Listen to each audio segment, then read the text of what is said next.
Vrh malega gospodarstva, ki ga je že drugo leto zapored organizirala Gospodarska zbornica Slovenije, je potekal v znamenju parlamentarnega dialoga med podjetniki in predstavniki vlade Republike Slovenije.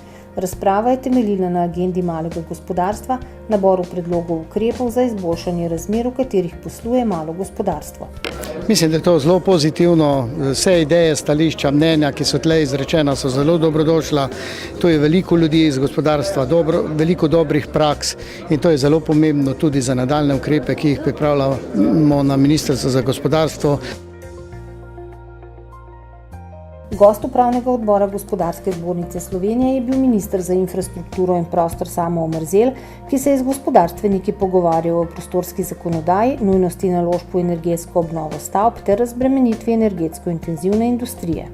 Torej na področju energetike trendi v svetu in tle tudi mislim, da bi Slovenija morala slediti, je predvsem usmerjeno v smislu pametnih tehnologij na področju števcev, na področju prenosnih poti in pa na področju pametnih mest. Predsednik Gospodarske zbornice Slovenije, magister Samo Hribar Milič, ki je sejo zaključil s pozivom gospodarstva Dost imamo, pa je poudaril, da država namesto z motivacijo in stimuliranjem gospodarskega razvoja uvaja nove davščine, nove prispevke, trošarine in s tem še dodatno poslabšuje položaj gospodarstva.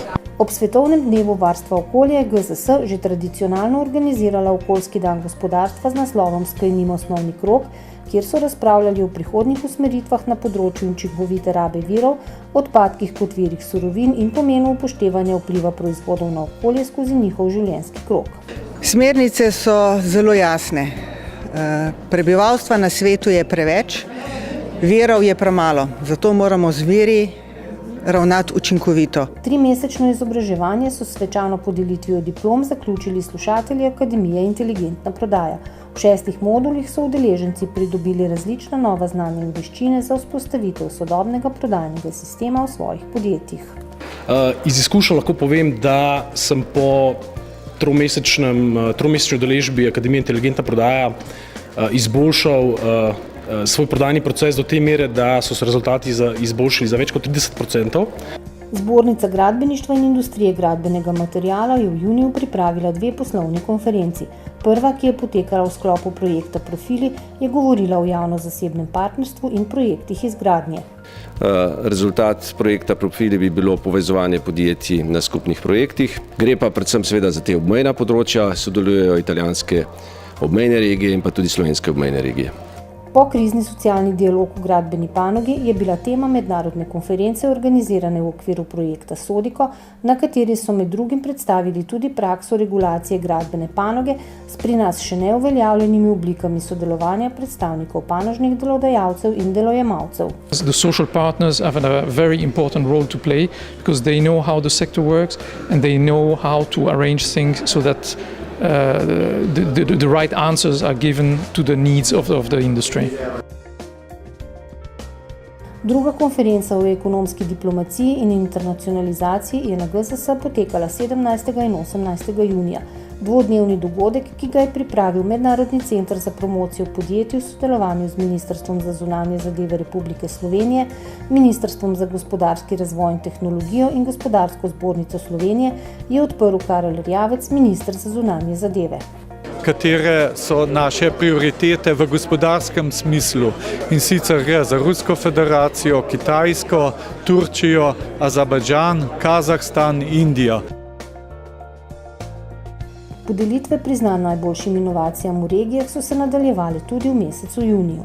Območna zbornica Posavje je 3. junija v Krškem najboljšim inovatorjem iz regije podelila 1 zlato, 2 srebrni in 2 bronasti priznanji. Smo pa opazili, jaz osebno tudi, da so bile zelo kvalitetne, tako da bom rekel, mogoče malo bolj redka izbira, ampak zato bolj žlahtna. Gospodarska zbornica Dolenjske in Bele krajine je na Otočcu 6. junija najboljšim regijskim inovatorjem podelila 6 zlatih, 7 srebrnih in 6 bronastih priznanj ter 2 diplomi. Veseli me tudi to, da bomo v letošnjem letu sodelovali z 5 priznanji na podelitvi priznanj strani Gospodarske zbornice Slovenije, ki bo v jesenskem času, in pričakujem tudi na tej prireditvi, da bojo naši člani prinesli tudi kako zlato priznanje. Območna zbornica Koroška je najboljše inovatorje v regiji nagradila s 5 zlatimi, 7 srebrnimi, 6 bronastimi priznanji in 3 diplomami. Slovesno podelitev so pripravili 7. junija v podjetju Kopa v Slovenj Gradcu. Odzivnost je krasna in Koroška regija pravzaprav dokazuje, da ni samo tu doma tradicija v delu, ampak tudi tradicija v inovativnosti.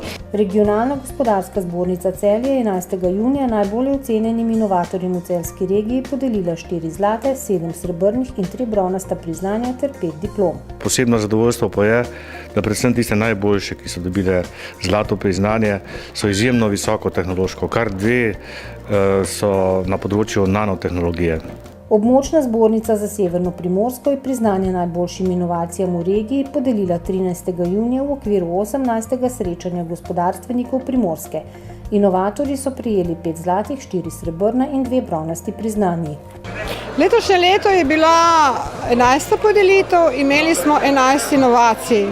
Območna zbornica Zasavje je v Hrastniškem kulturnem domu 19. junija najboljšim regionalnim inovatorjem podelila 3 zlata, 6 srebrnih, 5 bronastih priznanj in 1 diplomo. Treba je najti vedno nove produkte, vedno nove storitve, inovirati te procese in seveda skozi to najti svoje mesto v tem poslovnem svetu in mislim, da tega uspeha nekaj je v tem okolju. Območna zbornica Postojna je 18. junija najboljšim inovacijam v Notranjsko-kraški regiji podelila 4 srebrna in 5 bronastih priznanj ter 2 diplomi. Poleg tega smo pa podelili še priznanje za najbolj inovativno podjetje, ki ga je prejelo podjetje Pivka porotnidarstvo d.d. Komisija za ocenjevanje inovacij Savinjsko-šaleške gospodarske zbornice je prijavljenim inovacijam dodelila 5 zlatih in 7 srebrnih priznanj ter 1 diplomo. Slovesna podelitev je bila 18. junija v Velenju.